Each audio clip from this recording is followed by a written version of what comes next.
Santa cruise del एस्लोटे का area एक square kilometre का 100वां हिस्सा है, जहां 816 लोग एक साथ अपना पूरा जीवन बिता देते हैं। आइलैंड इतना भरा हुआ है कि एक इंसान अपना रोजाना का व्यायाम कुत्ते के मल के पास कर रहा है और यहाँ की उलझन भरी जिंदगी नए समाधान लेकर आती है। जब से हम इस आइलैंड पर पहुँचे हैं तब से हमें हर जगह लोग दिखाई दे रहे हैं, फिर चाहे हम कहीं भी क्यों न घूमें। लोग हर कोने से आ और जा रहे हैं। भीड़ से भरी इन सड़कों पर अकेले रहना नामुमकिन है। यहाँ बने हर एक घर के छोटे छोटे कमरों में दर्जनों लोग एक साथ रहते हैं। इस कमरे में कितने लोग रहते हैं? करीब 10। यह एक औसत घर का औसत कमरा है। आप चौंक जाएंगे जब आप देखेंगे कि दूसरे लोग कैसे रहते हैं। लेकिन इन घरों से भी बड़ी एक समस्या है जो यहाँ की जिंदगी को बेहद खराब बना देती है। धरती पर बने सबसे ज्यादा आबादी वाले आइलैंड में आपका स्वागत है।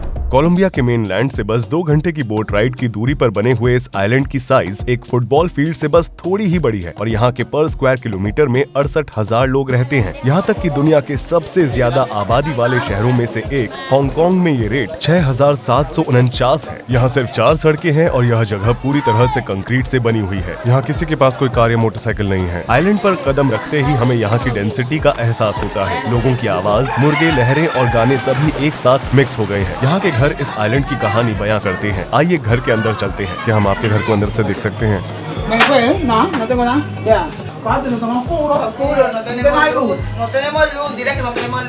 आप देख सकते हैं कि हॉल में कुछ लॉन्ड्री का काम हो रहा है। वे इस खुली जगह में कपड़े सूखने के लिए छोड़ देते हैं। चलो इस कमरे से शुरू करते हैं। गृह स्वामी का कहना है कि इन 3 बिस्तरों को 10 लोग एक साथ साझा करते हैं। उस बिस्तर पर कितने लोग सोते हैं? 3। इस कमरे के बारे में क्या?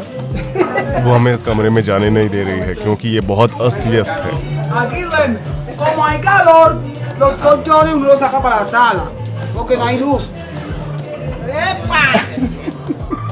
इस कमरे में 7 बच्चे अकेले रहते हैं और वे इसके हर एक जगह का इस्तेमाल कर रहे हैं, यहाँ तक कि दीवारों का भी। उनके जूते और कपड़े हर जगह फैले हुए हैं क्योंकि उनके पास कोई अलमारी नहीं है। पानी की कमी होने की वजह से किचन बिल्कुल भी साफ नहीं है। लोग यहाँ पानी का इस्तेमाल सिर्फ पीने के लिए ही करते हैं। बाकी सभी वजहों को नजरअंदाज कर दिया जाता है। लगभग हर समय सड़कों पर आप कपड़े लटकते या बस इधर उधर पड़े देख सकते हैं। कुछ नए काम पर हैं, घरों से बाहर गिरती कुर्सियाँ, बच्चे लगातार ऊपर और नीचे दौड़ते हुए। लगभग 220 परिवार गैर कानूनी ढंग से बने मकानों में रहते हैं। यहाँ किसी भी अधिकारी या अफसर से इजाजत नहीं ली जाती और यहाँ कोई भी ऑफिशियली जमीन का मालिक नहीं है। हर कोई जहाँ चाहे वहाँ अपना घर बना सकता है। जब उन्हें कोई जगह नहीं मिलती तो वे पहले से बनी हुई बिल्डिंग्स के ऊपर अपना घर बना लेते हैं। बिल्डिंग्स आपस में इतनी ज्यादा जुड़ी हुई हैं कि कभी कभी उन्हें दूसरी तरफ जाने के लिए एक दूसरे के घरों से होकर गुजरना पड़ता है। जैसे जैसे हम आइलैंड वासियों को और ज्यादा जानेंगे, हम एक बहुत ही अलग वजह के बारे में जानेंगे कि क्यों उनका भविष्य और भी बदतर होने वाला है। आबादी की डेंसिटी सभी लॉजिक को झुठला देती है।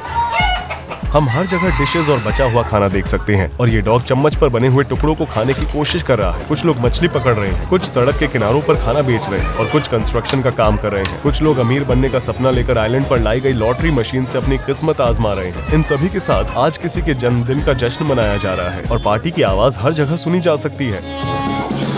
लोग अपनी छोटी सी जगह में आराम के लिए प्रयास कर रहे हैं। क्या यह आपका अपना घर है या आप किराए पर रहती हैं? यहाँ लगभग औसत किराया कितना है? No, hay las que rentan, porque hay personas que no solamente son de aquí, 200, 300, porque aquí también se pagan los servicios. Aquí por lo general se paga servicio nada más de luz. Ejemplo, aquí ya hay una familia, esa familia, ejemplo, como viven apretada, le dan a los hijos para que paguen arriba. आपको यह बेहतर ढंग से समझाने के लिए कि island वाकई में कितना छोटा है, मैं इस आइलैंड के एक छोर पर आया हूँ और अब मैं दूसरे छोर की तरफ चलूंगा। ऐसा करते समय मैं एक टाइमर भी लगाऊंगा। देखते हैं हमें इसमें कितने मिनट लगते हैं। हम भूल भुलैया जैसी पतली गलियों के बीच अपना रास्ता ढूंढने की कोशिश कर रहे हैं। यहाँ प्राइवेसी मिलना नामुमकिन है क्योंकि हमारा हर कदम किसी की जिंदगी के बीच से गुजर रहा है। इस आइलैंड पर बच्चे सबसे ज्यादा हैं। इन बच्चों के इमेजिनेशन में 4-5 कदमों की जगह भी एक बड़े प्लेग्राउंड जितनी है। आइलैंड में एक स्कूल है, एक चर्च है, एक क्लिनिक है, एक होटल है, एक रेस्टोरेंट है और 3 मार्केट है। 200 साल पहले ये सड़कें, ये अव्यवस्था, कूड़ा कचरा, मच्छर और लोग यहाँ नहीं हुआ करते थे। एक लेजेंड के मुताबिक कुछ फिशरमैन ने इस आइलैंड की खोज की और जब लौटने में बहुत देर हो गई तो उन्होंने रात यहाँ बिताई। यहाँ उन्हें बिना किसी मच्छरों और परेशानी के बहुत अच्छी नींद आई और इसलिए उन्होंने अपने परिवार के साथ यहीं बसने का फैसला किया। बाद में इसे कोरल रॉक्स, सी शेल्स और कचरे को साल दर साल दबाकर आर्टिफिशियली बढ़ाया गया। 2 मिनट से भी कम समय लगा। हमारी मुलाकात 94 साल की एक महिला से हुई जिन्होंने यहाँ सब कुछ देखा है। उनका जन्म इसी आइलैंड पे हुआ था। वो कह रही हैं कि वो इस आइलैंड को छोड़कर कभी गई ही नहीं। Vinieron de Barú y entonces los pescadores y se vinieron y fue que fueron agrandando y fueron agrandando. hasta el frente. No existían motores ni nada, sino las canoitas con remo. Habían 30 casitas ya cuando yo nací y esta maestra era el que estaba en las casitas. Los demás eran. Aquí nosotros le damos gracias a Dios de que nos puso en el segundo banco de coral más grande del mundo, donde una ola a mar abierto se crece en 20, 30 metros, llega a morir a estas islas en 25, 30 centímetros. Mire, todo eso que va alrededor de la isla, hasta 5 o 6 millas, fuera la isla está rodeada de puro coral. यहाँ कितने लोग रहते हैं? Aquí viven 2 familias. Cada familia se compone de 6 miembros, 12 personas en total. Kitchen कहाँ है? La cocina, la estufa se pone ahí, no hay ningún problema, porque es con gas propano. जितनी जरूरत है उतना न्यूट्रिशन न मिलने पर एक साइज पर पहुंचने के बाद डॉग्स बढ़ना बंद कर देते हैं। यहाँ जीवन हर किसी के लिए बहुत सीमित है। यहाँ हम उस नर्स से भी मिले जिसने लगभग सभी लोगों को स्वस्थ रूप से दुनिया में आने में मदद की। 40 años recibiendo bebés. कितने बच्चे? Perdí hasta la cuenta ya. Casi la mayoría de la juventud de este pueblo pasaron por estas manos. Algunos que los recibía ellos, ya estoy recibiendo los hijos de ellos. Y nunca se me ha muerto un bebé, un niñito con vómito, con mucha fiebre, con diarrea, venían donde mí, Marciana, ¿qué le hago? Y yo le decía, hagan eso. Todavía aún vienen donde mí. Island पर modern health care service न होने की वजह से emergency situation के लिए खतरा काफी बड़ा है। लेकिन जैसा कि आप वीडियो के अंत तक समझ जाएंगे, उनकी असली समस्या बहुत ज्यादा महत्वपूर्ण है। वैसे स्थानीय लोगों के अनुसार आइलैंड पर जीने की औसत दर 85 से 90 वर्ष है। La hermana mía murió de 103 años. लोग अपनी जान गंवाने के बाद ही इस जगह से दूर जा पाते हैं, क्योंकि इस आइलैंड पर कोई कब्रिस्तान नहीं है जहां लोग अपनों को दफना सके, क्योंकि उनके पास गड्ढा खोदने के लिए कोई जमीन ही नहीं बची है। चौक के चारों ओर लाशों को घुमाकर एक सेरेमनी की जाती है। उसके बाद उन्हें एक नाव में बैठाकर मेनलैंड पर ले जाया जाता है और वहां दफनाया जाता है। यहाँ लड़कियों की शादी करने या बच्चा पैदा करने की औसतन उम्र क्या है? Normalmente, por lo general, hay unos de 16 años que tienen hijas, entre ellas tienen su primer hijo. इन सब से हमें पता चलता है कि आइलैंड की आबादी बहुत तेजी से बढ़ रही है। आमतौर पर लोगों के कितने बच्चे होते हैं? Aquí de 2 hasta 5. यहाँ के परिवार पुराने तौर तरीकों से अपनी जिंदगी बिताते हैं। ज्यादातर कपल्स बिना शादी के यहाँ एक साथ रह रहे हैं। इसके अलावा लोगों के लिए यहाँ एक से ज्यादा पार्टनर के साथ बच्चे पैदा करना कोई बड़ी बात नहीं है, बल्कि ये यहाँ के लोगों की जिंदगी का हिस्सा है। क्या वो शादीशुदा है?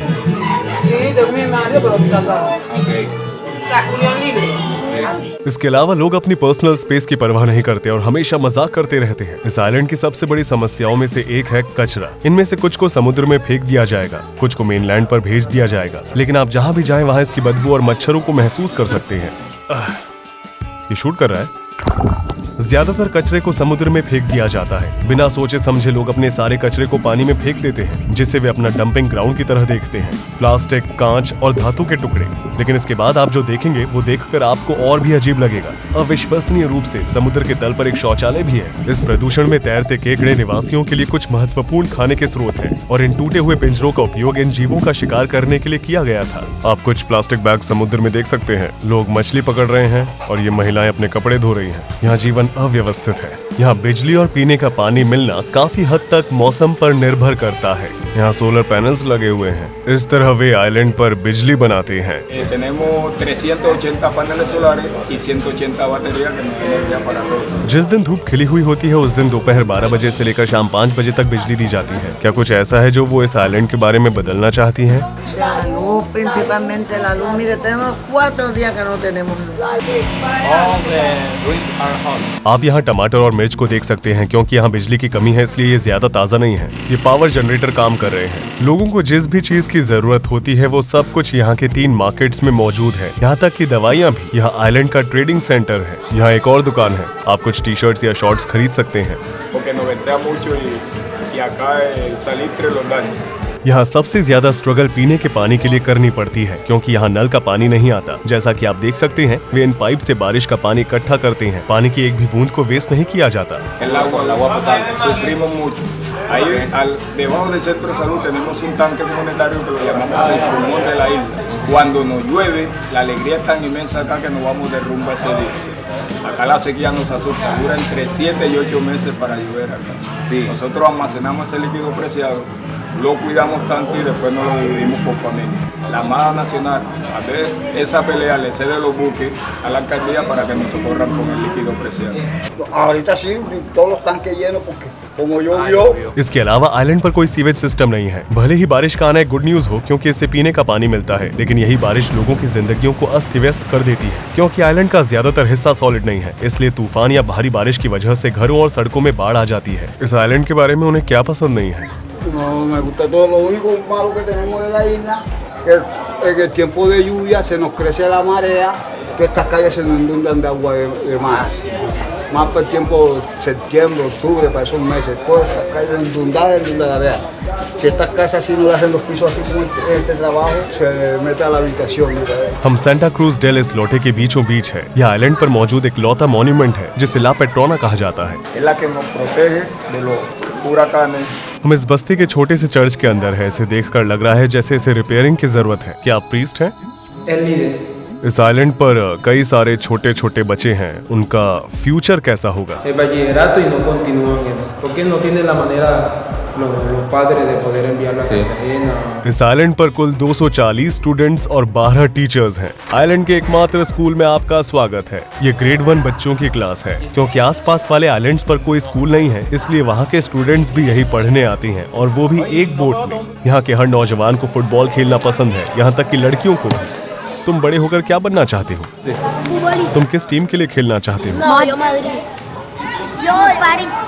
Argentina.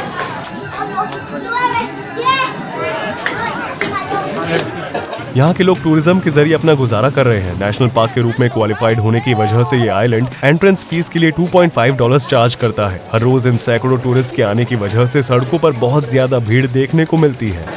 Para nosotros los turistas es una bendición de Dios, es una fuente de empleo, directa o indirectamente. Por ejemplo, yo soy bartender. यहाँ लोगों की औसतन सैलरी या प्रॉफिट क्या है? Dependiendo de la temporada, el sitio de la persona que sale a bucear por promedio puede ser con el tiempo bueno, puede ser 120, 130 por día. Un tiempo malo puede ser 50, 60,000 pesos.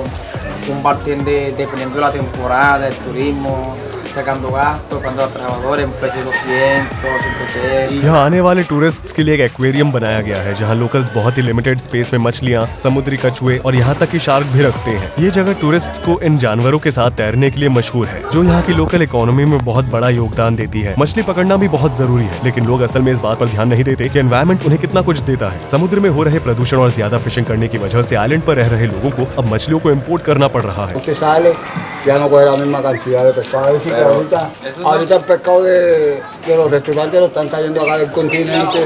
जो लोग मुर्गों को खाना खिलाते हैं वे मुर्गों की लड़ाई का शौक भी रखते हैं। हर शनिवार को यहाँ के लोकल्स ऐसी चीजों पर अपने पैसों को दांव पर लगाते हैं और मौज मस्ती करते हैं। यह सेंटा क्रूज डेल इस्लोटे का इकलौता हॉस्टल है। यहाँ आने वाले टूरिस्ट्स के लिए एक शांति भरा माहौल बनाया गया है। यह भीड़ भी एक शांति की जगह है। इतनी भीड़ होने के बावजूद आइलैंड पर न तो सिक्योरिटी के लिए कोई पुलिस ऑफिसर है और न ही कोई कानून, क्योंकि यहाँ हर कोई एक दूसरे को जानता है, इसलिए उन्हें इसकी जरूरत नहीं है। Vea, no tenemos 800 personas y no tenemos policía, entonces no se ve robo, atraco, que para apuñalar a otro, entonces hay unos que viven tranquilos. Los policías de nosotros acá son los adultos mayores, porque nosotros conservamos el respeto aquí. O sea, si hay una discusión de un malentendido, una pelea, los adultos mayores nos agarran, averiguan quién tiene la razón y después nos dan consejos, estrechémonos las manos y seguimos siendo los mismos hermanos, sin rencor ninguno.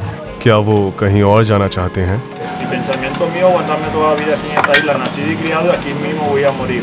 शाम को निवासी ज्यादा active होते हैं और हर जगह ज्यादा भीड़ भाड़ होती है क्योंकि मौसम ठंडा हो जाता है। सूरज ढल जाने के बाद आइलैंड पर पूरी तरह से अंधेरा हो जाता है क्योंकि यहाँ रात में बिजली नहीं होती। लोग रात को रोशनी के लिए मोमबत्तियों या अपने मोबाइल फोन की फ्लैशलाइट का इस्तेमाल करते हैं, जिन्हें रात को रोशनी के लिए कुछ घंटों के लिए चार्ज किया जाता है। हर कोई अपने घर के दरवाजे से बाहर चला जाता है क्योंकि उनके घर बहुत छोटे होते हैं और वहाँ अंधेरा होता है। इसके अलावा घरों के अंदर करने के लिए कुछ भी नहीं होता, लेकिन अंधेरा भी आइलैंड की जीवंत भावना को रोक नहीं सकता। यहाँ एक छोटा सा पब भी है जहाँ सब लोग जाते हैं। ज्यादातर लोकल्स रात के दौरान बहुत ड्रिंक करते हैं। हमें यहाँ हर समय लैटिन म्यूजिक सुनाई दे रहा है। लोग एक साथ गाना गा रहे हैं और साथ रह रहे हैं। उनमें से कुछ डोमिनो खेल रहे हैं, जो कि यहाँ की बहुत मशहूर गेम है, और बर्थडे पार्टी अभी तक चल रही है। इस इवेंट के कूड़े का ढेर पहले से ही यहाँ लग चुका है। बाकी दुनिया से अलग थलग रहने वाले इनमें से ज्यादातर लोगों ने अपनी पूरी जिंदगी में कभी भी इन सीमाओं को पार नहीं किया है। उन्हें अपनी छोटी सी दुनिया छोड़ने या हर जाते हुए दिन के साथ अपने जीने के स्टैंडर्ड को सुधारने की कोशिश करने की कोई इच्छा नहीं है। आइलैंड की कम्युनिटी का अपनी जमीन से गहरा लगाव है और वे खुश खुशियों को बांटने में और पॉजिटिव वैल्यूज में विश्वास रखते हैं। सेंटा क्रूज डेल इस्लॉटे की सबसे बड़ी समस्या है साफ पानी की कमी और कचरे की सफाई। ये आइलैंड ज्यादा लोगों को जगह देने की हालत में नहीं है। तमाम परेशानियों के बावजूद लोग एक बड़े परिवार की तरह एक दूसरे से जुड़े हुए हैं और खुश हैं। इस डॉक्यूमेंट्री को देखने के लिए धन्यवाद। मेरे YouTube चैनल को सब्सक्राइब करना न भूलें। मिलते हैं अगले वीडियो में। रूही चेनेथ यहाँ पर था।